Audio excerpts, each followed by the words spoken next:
अभिनेते ते नेते राष्ट्रवादी काँग्रेस पक्षाचे शरदचंद्र पवार गटाचे उपनेते इथपर्यंत ज्यांनी मदत मागलेली आहे, आपल्या लोकसभेचा अर्थात संसदेमध्ये मोठा आवाज तुम्हाला असेल तर तो म्हणजे डॉक्टर अमोल कोल्हे साहेबांचा. त्याकरता आपण जोरदार टाळ्या वाजवूया आणि त्यांच्या राजकीय आणि सामाजिक सेवेकरता महाराज की जय.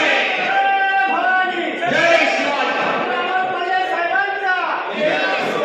मोहित साहेब प्लीज आपण व्याख्यानात यायचं. मोहित साहेब आपण स्टेजवरती या.